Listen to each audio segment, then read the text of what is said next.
Fred Richani of TSC here with our friends at Bullying. We're Kicking It, the top anti-bullying charity in the country. We're here raising money and raising awareness for this great cause, and we have new interviews with boxing legends Ray Mercer and Al Ice Cole. Plus, we're going to throw it back to our favorite interviews with celebrity endorsers of this great cause that is Kicking It. So sit back, relax, and enjoy this episode of TSC News on M&N. Kicking It ambassador, merciless Ray Mercer, Olympic gold medalist, former world champ. Ray, you were doing some golfing today to try to put an end to bullying. How'd you do?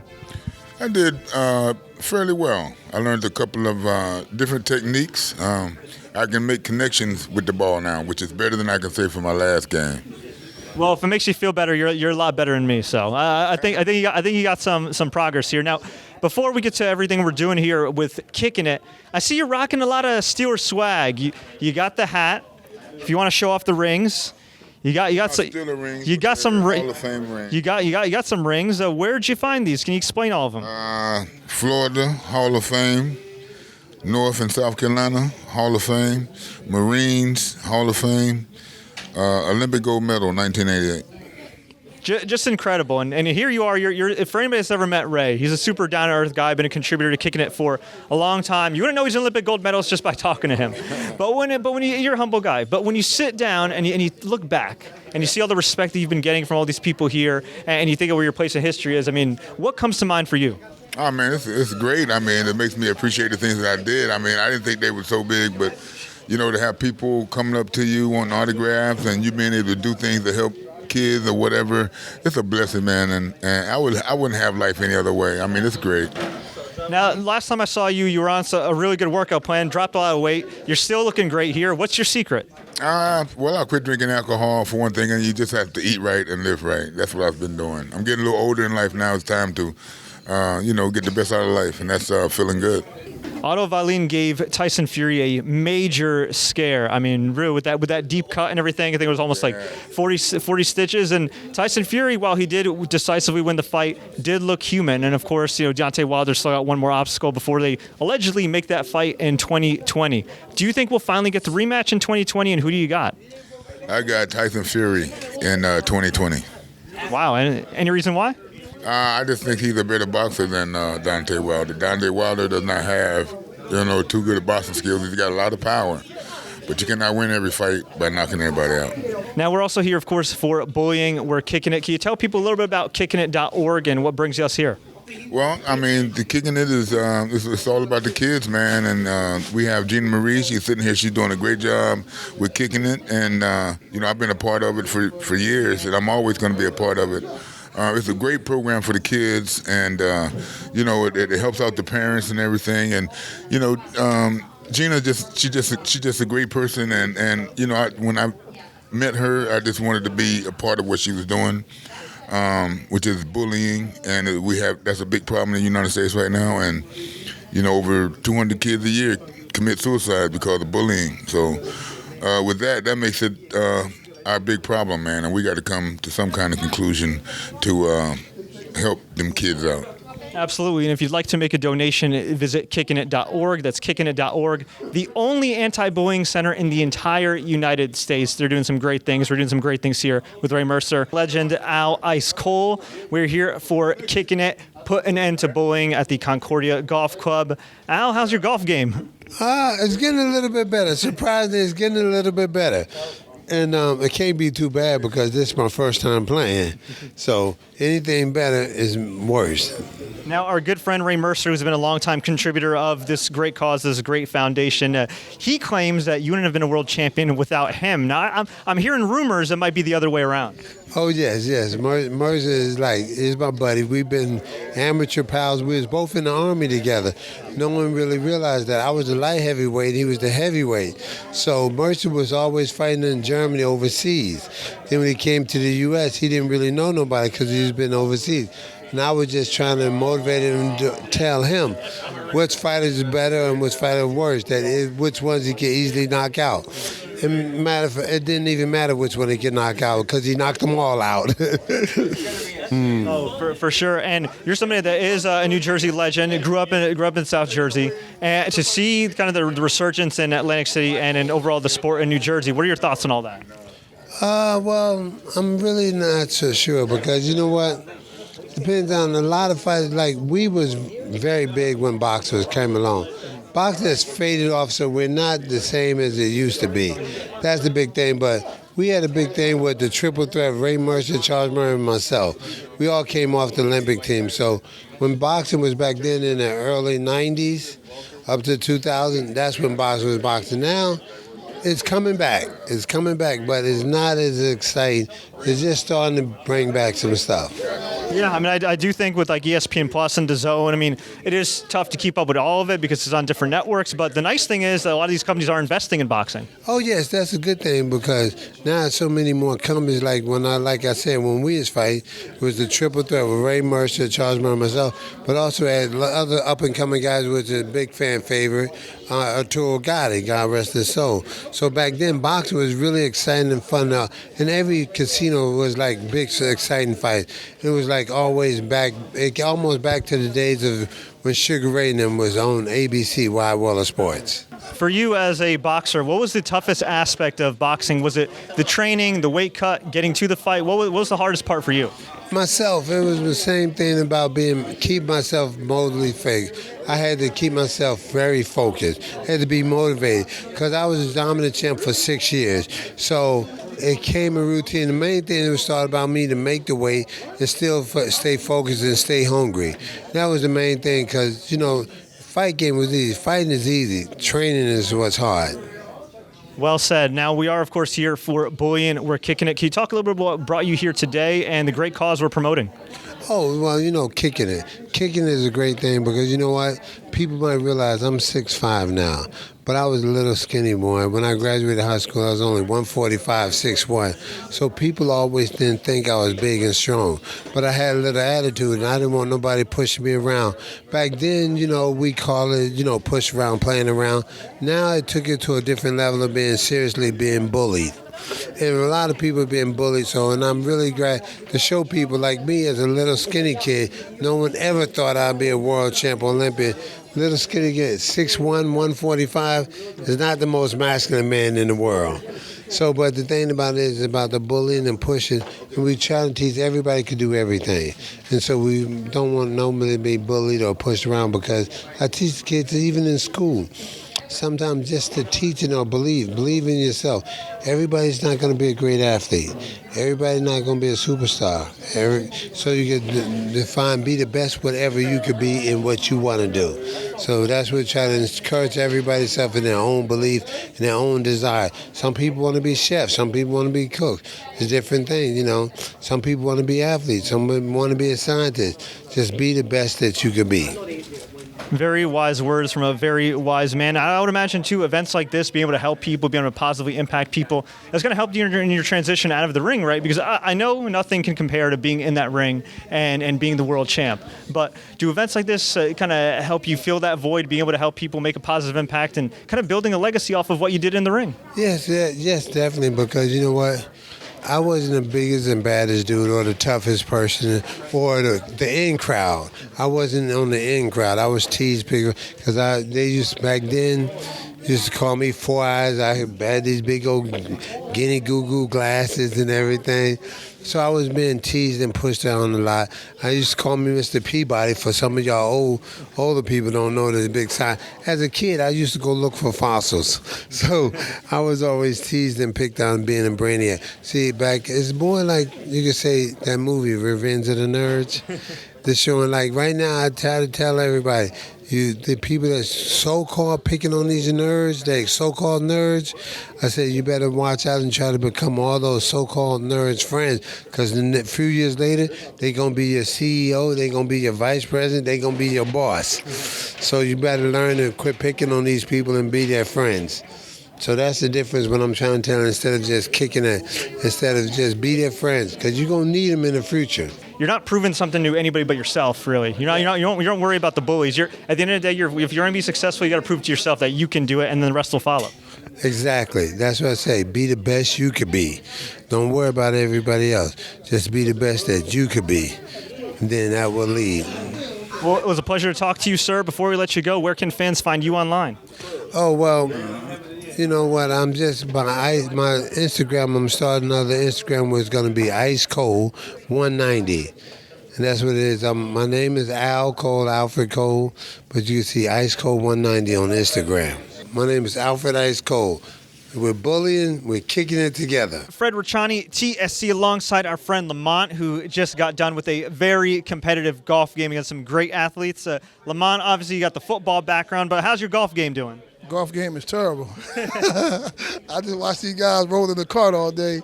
I couldn't even try to hit the ball. I can't hit the ball off the tee. It was good, though, being around a lot of these great guys. Ray Mercer, Ice Cold, know Ray for over 30 years. Him and Cole know Eric Murdoch for a long period of time. So it was great to come out here and see these guys. And for you, of course, we all know you from football, but was there any other sport that you were into that you played maybe in high school, middle school, that you think you maybe could have had an alternative career path in? I would say probably basketball and baseball. I was real good in both of them. Played in the junior college, basketball, as well as baseball. I was excelled at both of them, but I thought football would be better for me. And obviously it has worked out for you in football. You've played football. You've been coaching football for quite a while as well. I mean, I've talked to a lot of guys, and on the surface to fans, it seems very easy that you could just, you play and then you coach. I mean, football. How hard can it be? But you're juggling personalities and everything else. Can you talk a little bit about the big differences between going from a player to not just a coach, but a leader of men?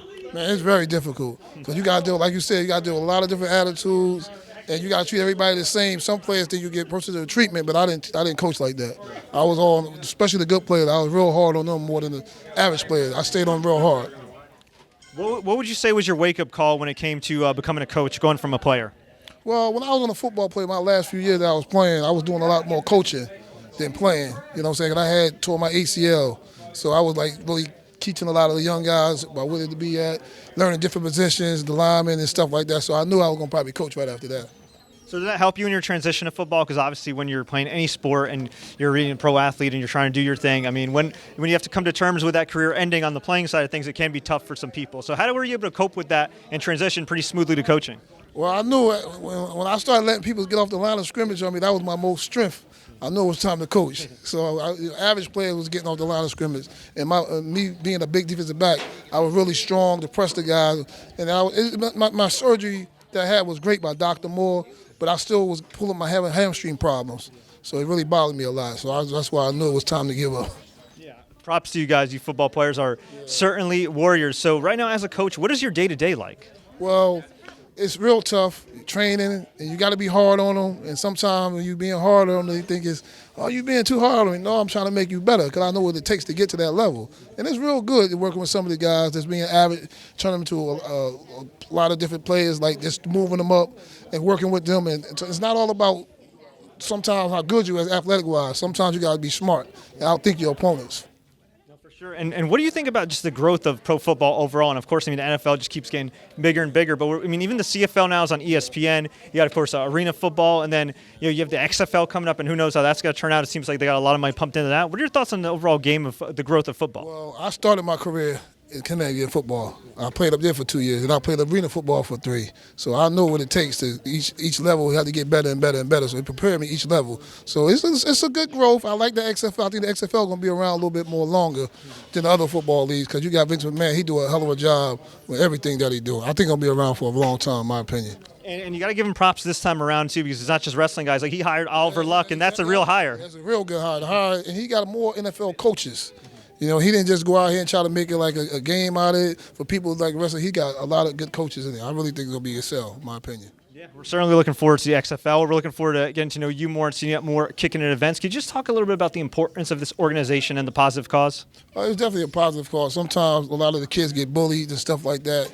And sometimes it just start at home, and watching their mother and father go to different things. And sometimes kids can reflect with them, bullying them and stuff like that. And like I said, helping out these 2 champions, Ray and Ice Cold, I think is in the right direction, have both those guys on board doing this. Now let's throw it back to some interviews with these anti-bullying celebrities. Joined by pro wrestling legend Tommy Dreamer. And I know you're kicking butt in the ring tonight for FWE, but what are you really kicking? We're kicking it for bullying. There's a whole bullying process going on in the world right now. I've said it before, as a celebrity or someone that people look up to, it's my responsibility to try to pass on knowledge and or be a role model. And I have 2 kids of my own. I have twin girls. And as a dad, as a parent, as a celebrity, whatever, bullying is easily stopped by making people more aware of the situation, and the situation is there are people, it's a vicious cycle. And if you don't stand up and do something for it, this is the way to end it. So that's why we're here. And one of the things this organization preaches is individualism. In wrestling, a lot of times, you got to break the mold. Sometimes it gets stereotyped to one look, one size, one this. Your character was far from the mold. You certainly broke the mold, did your thing, became a world champion in ECW and WWE's version of ECW. What advice would you give to kids about being themselves? Because a lot of times, even if kids aren't being bullied, they're afraid to be themselves in fear of getting picked on. Well, I was actually bullied for liking wrestling. I'm 41 years old. Wrestling wasn't mainstream when I loved it. This has been my dream since I'm 9 years old. And a lot of kids were like, oh, wrestling's fake. And those same people have come back to me years later and asked me for tickets or told me what big fans their kids are. And, you know, I reminded them of, you know, how they made me feel. I feel what you said is right. I should not have made it in the WWE or in my career, but heart, passion, and believing that I can do it is what, you know, made me do it. There's guys like Ray Mysterio. He was always told he was too short. There was guys like Taz who was told he was too short. And guys like Little Guido was told he was too short. And you know what? They all made it too. And no one in the world should hold you back or make fun of you for any reason. And your character is definitely one of the most beloved in wrestling because of the fact that you were kind of like an everyman kind of guy. A lot of people could relate to you. How much did that past of being bullied, you know, being friends with everybody, standing up to people, play into your character and inspiring others? Tommy Dreamer really wasn't a character. Like you said, this is the real me. I live it. I go to the grocery store with my wife every Monday, and like they'll be like, "Hey, Dreamer, what's up?" And I'll be like, "Hey, what's up?" Like, you know, it's funny. One time, me and John Cena went to the gym. We were in Kansas City, and this guy came up to me. He's like, "Yo, Dreamer, John Cena's here," and like I was like, "Yeah, I'm with him," you know, like, and I was just like, that guy viewed me as Tommy Dreamer from Gold's Gym, not Tommy Dreamer, the guy who's there with John Cena. It's been a blessing for me, but I'm as real as you get. I deal with every type of issue because I have kids and I'm a parent. I got to go to PTA meetings. It's funny because my butt does not fit in those little desks, but you know what? It's cool because, again, I'm, you know, doing what I love still, as well as, you know, trying to make a difference. Yeah, we'll get you on this. What advice can you give to kids watching at home today, and where can they find you on Twitter to tweet you for advice? You can find me you could email me at thetommydreamer.com. You could follow me on Twitter at thetommydreamer. That's really all I got. And advice is, you know what, if you're different is special. And if someone is bothering you, contact a parent, contact someone of authority in school, and if you have nobody else, or if you feel you have nobody else in the world, shoot me an email. Jay Lethal. How you doing, Jay? Pretty good. And yourself? Pretty good. And what brings you here today? The great FW action. We got a big show stacked from top to bottom, and I'm going to be on the show as well, so hopefully you'll be entertained, and so will the people here. We're talking about inspiring others, trying to help people rise above bullying, and one guy that really inspired you that we unfortunately lost last year was the Macho Man, Randy Savage, who you impersonated multiple times and also wrestled in tribute to him as Black Machismo. And I love the poem, by the way, that you did for him. And just talk a little bit about his influence on you, because we have a lot of younger fans that watch this that may have heard of Macho Man through the Slim Jim commercials and everything, but how big of an impact did he really leave on the wrestling business and on yourself? Well, as far as today's theme goes, the bullying campaign that we got going, we're kicking it together. Every time you've seen the Macho Man in some kind of social setting where he was on television outside of the wrestling ring, he was always surrounded by kids, whether it was signing autographs, hoisting one of them up onto his shoulders. I'm sure if he were alive today, he would very likely be here with the kicking it bullying, or the bullying kicking it, sorry. Because he was a very big supporter of just having fun and being safe all around, you know. So, I mean, that's one of the things that kind of rubbed off on me, him being my idol growing up. The Macho Man Randy Savage is one reason that I am a professional wrestler today.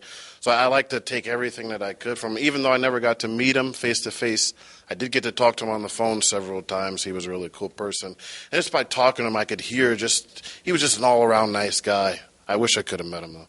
But, yeah, I have no doubt about it that he would be here today if he could, kicking it. That's bullying, by the way. And you're certainly an inspiration, a fellow Jersey boy. From Freehold. You're from Elizabeth, if I'm not mistaken. Not too far away. And you did get to work with one of your idols, the Nature Boy, Ric Flair. Yes. What was that like, coming up from the Indies, busting your butt, working really hard, really showing hard work pays off, getting into a program with Ric Flair, and also being able to get a couple wins over him? Right.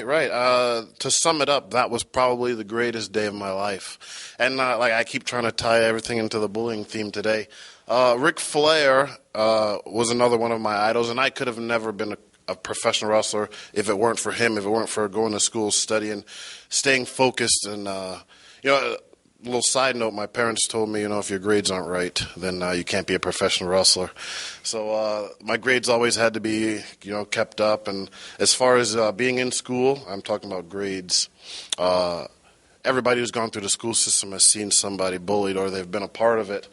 And I think it's real cool that we got this whole bullying, we're kicking it together thing going on, because I think that's the number one thing about bullying. There's not one just person can get rid of it. It takes a group, and we got to kick this thing together.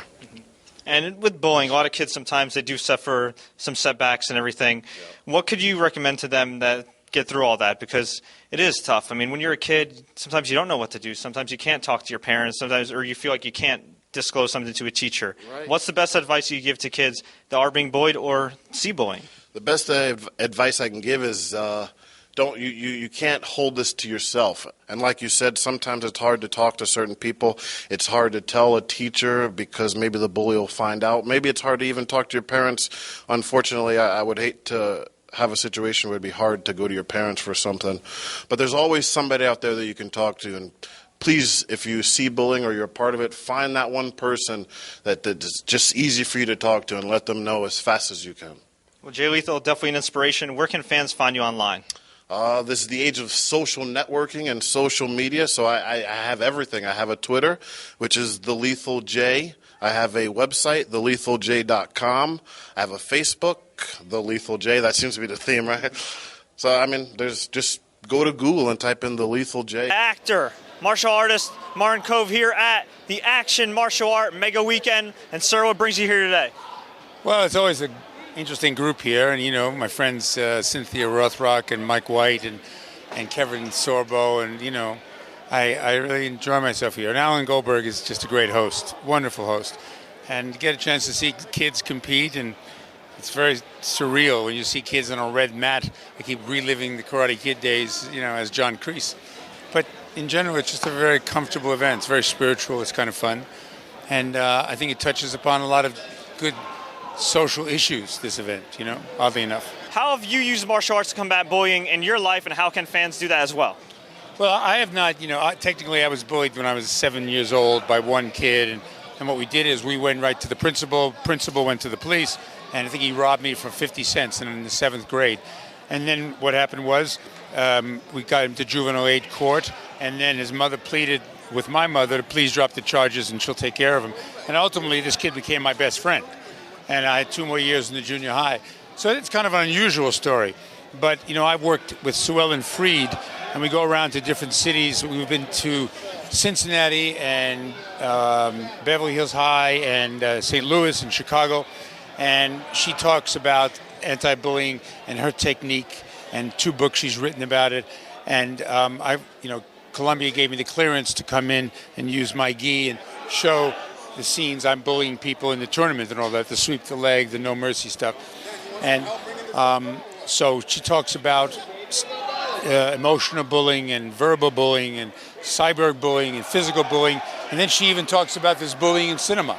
And then all of a sudden they click on those scenes, and then I come barreling in from the back of the auditorium in my black gi, and the kids go crazy. And we talk about it. I was just speaking about, if you have a martial arts background, you will treat bullying, if you're bullied, you will treat it as a defensive art. While John Kreese in the Karate Kid, he experienced it and procured it as a offensive sport. So if you you have whatever, black belt, whatever you have as a belt, whatever you're possessing at the time, there's an inner confidence not to use violence when you are a martial artist, and you have it to use, and the bully knows it as well. And whether you stand up to him physically or you stand up to him passively, or you actually agree with him and say, you're right, my ears are kind of big. I got to take care of that, and you dismiss it. He's got no platform to prey on you because the people watching him, which they're as much responsible as he is, the bystanders that he's showing off to, they have nothing to laugh at because the victim has taken off. The target has walked away. So the true solution of bullying is it helps being a martial artist. I haven't come across in all my travels the true solution of bullying because it's been going on since the days of Rome and Greece. I can only visit schools and sort of, I'm the ultimate, I'm the bully of the martial arts world. Darth Vader is the bully of the sci-fi world. Here with the legendary actor and martial artist, Cary Tagawa. How you doing, sir? I'm doing well. Thank you. A little tired, but it was really satisfying to be here. Of course, this is a martial arts mega weekend. Mm-hmm. Briefly, how did martial arts come into your life? Because obviously that's something that's just defined you throughout your career. Well, I didn't start my formal studying until 11, but I would say my martial arts training began when I was 6, when I moved from Tokyo to North Carolina and had to figure out, how am I going to survive this mess? I think we're the only Japanese family to be in the South in 1955, and my dad was in the U.S. Army from Hawaii. So it was all very new. It was kind of situation that martial artists find themselves in a spontaneous moment, not being prepared, and how to figure out something very quickly. And in terms of bullying and what I've signed on to be part of with you guys, I'm very, very, it's something that's very dear to my heart in that I began my history in America having to deal with that energy. But I would just say to kids that are being bullied, there's something that we can do, and I would like to help teach some tools to do that. One of the biggest things is that anybody being bullied needs to find the strength within themselves. And it's a little bit hard when you don't have a lot of leadership or guidance or parents don't have time. It's something that kids have to end up figuring out by themselves. And it's hard to do for anybody at any age to figure out something they know nothing about except fear. And so fear is at the key of it. What I teach is how to deal with that fear and be more creative. Bullying is not very creative. It's about the lowest level of any kind of experience or interaction with somebody. It's very ignorant, in fact. And more than likely, kids that are bullying have been bullied themselves. So they're only kind of acting things out. It's not like they consciously think like, oh, I want to grow up to be a bully. They just naturally are. They don't understand it. I think it takes diffusing from both sides. But for those that are being bullied, understand that it's about the fear and there's something you can do about it.